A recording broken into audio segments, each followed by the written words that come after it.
বিষয় আমি নতুন জানতাম স্যার খুব গুরুত্বপূর্ণ একটা বিষয় এটা পতেঙ্গা এলাকার মিজি উগ্র সময়ে বিশেষ করে করোনা মহামারীর আগে লোকালি কিছু কোম্পানি তো সরাসরি গ্যাস বিক্রি করতো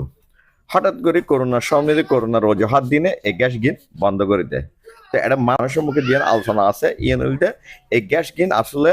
যারা সিন্ডিকেট যারা লাইসেন্সারি আছে তারা সুবিধা দিবে তারা যেহেতু বেচা কিছুটা হবে গিয়ে এই জন্য হারনে তারা আবার সেই সুবিধা কেন দিবে এই গ্যাসকে বন্ধ করে দিয়ে এই গ্যাসকে বন্ধের পিছনে এই বিবিসি হন এবং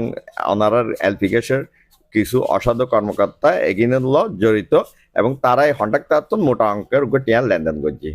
এই অভিযোগ মানুষের গড়ের আর কি হ্যাঁ এখন পরবর্তীতে সামনে এদের স্থানীয় লোকজনের একবার সুবিধা দিবে এই গ্যাসটা আবার চালু করেন যা কিনা এই ব্যাপার জ্ঞান আসলে আরা অনতুন জানতাম স্যার যেহেতু অনারে খুব ফাঁসে পাই সুযোগ ইয়ে অন যদি জ্ঞান আর সাধারণ মানুষ এলাকার মানুষ হলে যদি একটু ক্লিয়ার করি না একটু হন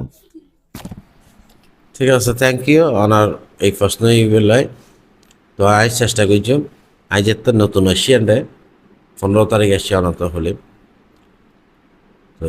আগে যদি সিস্টেম এন থাকে এখন যদি ন থাকে কিনলে নাই এন সাইয়ারে আই ব্যবস্থা লই ইনশাআল্লাহ আরো আশ্বাস দিন দিল অনেক ধন্যবাদ এবং হাদি ভাড়াবাসীর পক্ষ করতেন অনেরা অসংখ্য ধন্যবাদ আর আশার রাহিত ফারি যে অনেক এগুলো চেষ্টা করবেন অনেক আবারও এই যে হাদি ভাড়া এলাকার মানুষ দীর্ঘদিন মেল ফ্যাক্টরির যে বিভিন্ন দূষণ এই দূষণের শিকারও তারপরও মানুষ যদি ফ্যাক্টরিতে যদি কিছু সুবিধা পা তাহলে মানুষ এই দূষণেরও দূষণ মনে করতো না তারা হেল্প যদি হয় তাহে ইয়েলে বলে অনেক হাজ করিবে হইন এবং আশা করি পারে আর অনেক সামনে ইয়েন মানুষের লাই গড়িনে মানুষের ঠিক করে দিবেন ধন্যবাদ থ্যাংক ইউ আর আইস অনার জিবি লাস্টে প্রশ্ন করছি সিলিন্ডারের বিষয় আইস আইম আর আপনার চাওয়া পড়ব যে তারা গ্যাস লইব তারা ক্যান্ডিয়ার না বাইরে বাইরে হলে না সাইয়ারে জ্ঞান ব্যবস্থা লইম তো অনার ধন্যবাদ থ্যাংক ইউ ওনারা দেখতে লাগবেন এটা বিভিন্ন ট্রাক ইতিমধ্যে যে মালামাল ক্রয় করে এইসব ট্রাকের ফিটনেস নাই এই লেভেলে ফ্যাক্টরির পক্ষতুন বাধা দেওয়া হইল এখন সমাধান হইল যে তারা কিছুদিন সময় দেওয়া হইয়ে ফিটনেস বিহীন গাড়ি যান ফিটনেস করি না যান তারা মালামাল পরিবহন করে মূলত হতাল যে যারা এই গাড়ি কিনে চলার গাড়ির মালিকানা তারা আর্থিকভাবে খুবই দুর্বল তারা দীর্ঘদিন এই গাড়ি কিনে এটা চালাইছে তারা এই গাড়ি চালাইনে তারা সংসার জীবিকা নির্বাহ করে এবং সংসার চলে কিন্তু মূল সমস্যা কেন পদ্মা মেঘনা যমুনা যারা এরতন গ্যাস নিয়ে বিক্রি করে মার্কেটিং কোম্পানি তারাই যে টেন্ডার বন্ধ লাহিনে দীর্ঘদিন ভাবে মানুষের সাধারণ মানুষ এই গাড়ির মালিকসকলের তারা বৃদ্ধি নগরণের হারণে তারা টানা কিছু করে চলন হচ্ছে এবং তারা এই গাড়ির ফিটনেস ঠিক করে না পারে ইয়ে হল মূল বিষয় তারা এলে এমডি মহোদয় হতা হইলাম তারা আর জেন জানাই ইয়ে হল যে তারা দ্রুত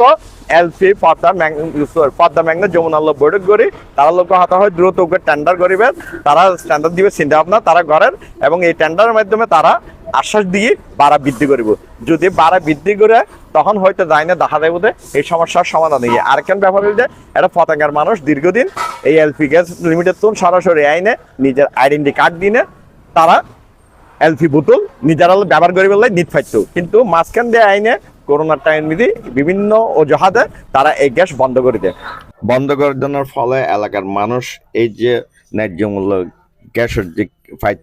মানুষ বঞ্চিত হয়ে তা আরা এমডি মহোদয়ের অনুরোধ করছি যেন তারা আবারও বিবেচনা করে এবং পুনরায় যেন এই গ্যাস চালু করে এবং মানুষের এই পতেঙ্গার মানুষের যেন একটা স্বস্তি দেয় যেহেতু পতেঙ্গার আশেপাশে এই মানুষের আশেপাশে এই মেল ফ্যাক্টরি দূষণে মানুষ ক্ষতিগ্রস্ত মানুষ এই অনুযায়ী মেল ফ্যাক্টরি তো সুবিধা না পায় তারা যদি অন্তত এই গ্যাস কিন্তু যদি মানুষের দেয় তাহলে বাসা বাড়ি নিয়ে তারা একটা সুবিধা পায় এগুলো বলে আর বিশেষভাবে এমডি সাহেবের অনুরোধ করছি এমডি সাহেব আর হতা দিয়ে আর হতা লাহিব এবং উনি খুব দ্রুত চেষ্টা করিব যে সাধারণ মানুষরা আবার এই লোকালি এই গ্যাস চালু করিতে পারে 690 টাকা দিয়ে মানুষ ফ্যাক্টরি সরাসরি গ্যাস লইতে পারে আর আছি অনারার লগে আর পতেঙ্গা টিভি চ্যানেলকে ওনারা ফলো দিবেন আর ইউটিউব চ্যানেলকে ওনারা সাবস্ক্রাইব করে আর লতা হইবেন আর এরকম খবর আর অনারাল্লাই লিয়ে ধন্যবাদ ব্যাক পুনরায়